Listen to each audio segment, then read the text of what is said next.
तेरा वचन मेरे पाँवों के लिए दीपक है और मेरे मार्ग का उजियाला है।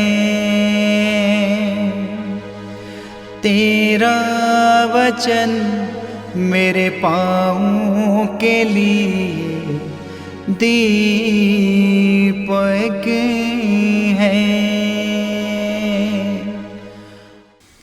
17 जुलाई पहला पाठ उत्पत्ति ग्रंथ अध्याय 18 पद संख्या 1 से 10 तक।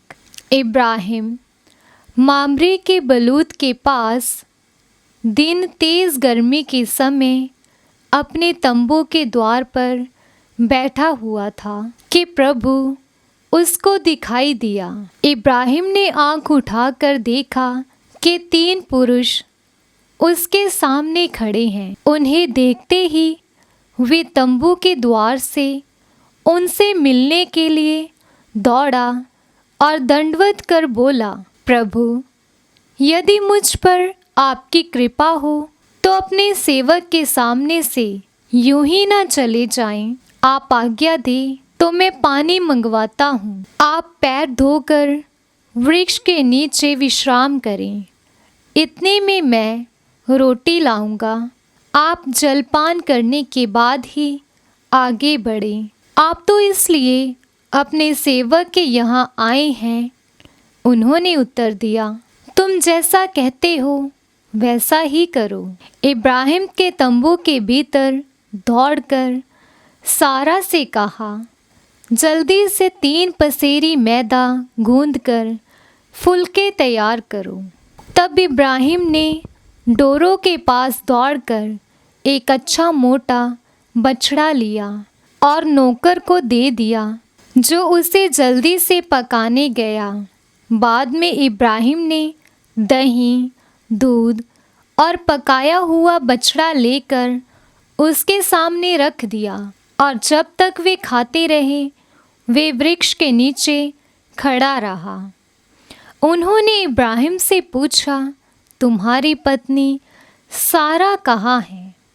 उसने उत्तर दिया, वे तंबू के अंदर हैं। इस पर अतिथि ने कहा, मैं 1 वर्ष के बाद फिर तुम्हारे पास आऊँगा। उस समय तक तुम्हारी पत्नी को एक पुत्र होगा। ये प्रभु की वाणी है।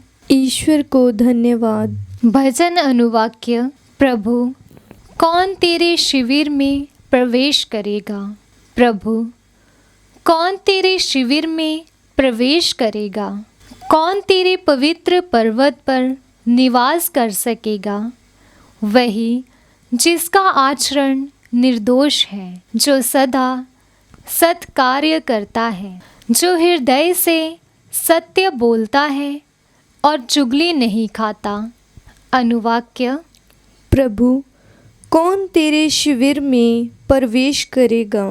जो अपने भाई को नहीं ठगता और अपने पड़ोसी की निंदा नहीं करता, जो विधर्मी को तुच्छ समझता और प्रभु भक्तों का आदर करता है।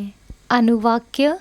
प्रभु, कौन तेरे शिविर में प्रवेश करेगा?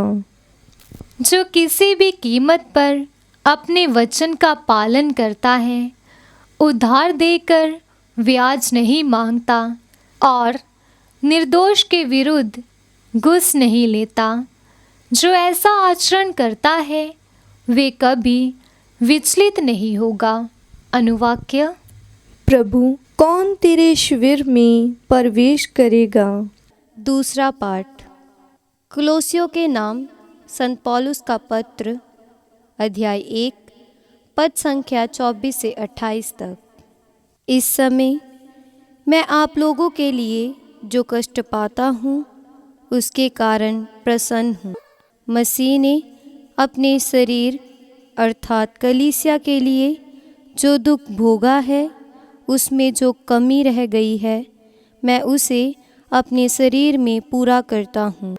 मैं ईश्वर के विधान के अनुसार कलीसिया का सेवक बन गया हूँ, जिससे मैं आप लोगों को ईश्वर का वह संदेश, वह रहस्य सुनाऊं जो युगों तथा पीढ़ियों तक गुप्त रहा और अब उसके संतों के लिए प्रकट किया गया है।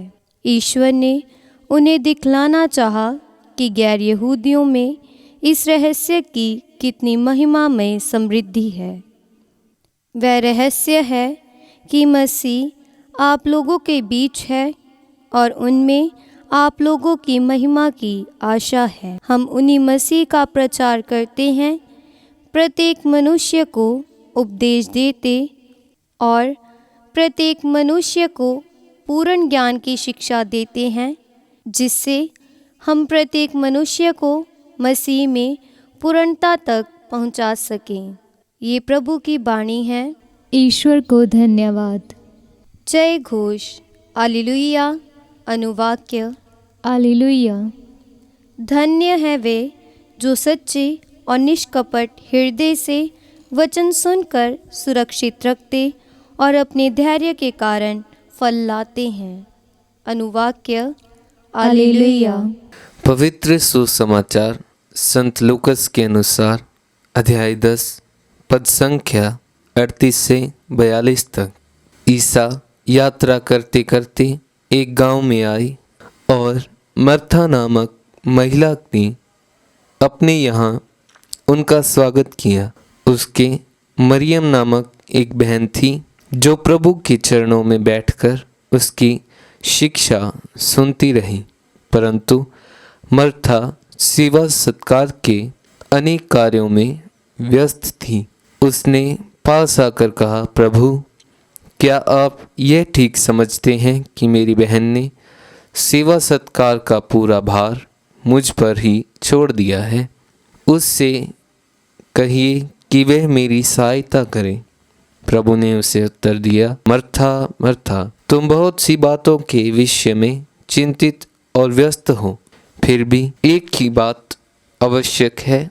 मरियम ने सबसे उत्तम भाग चुन लिया है, वह उससे नहीं लिया जाएगा। यह प्रभु का पवित्र सुसमाचार है। क्रिस्त की जय।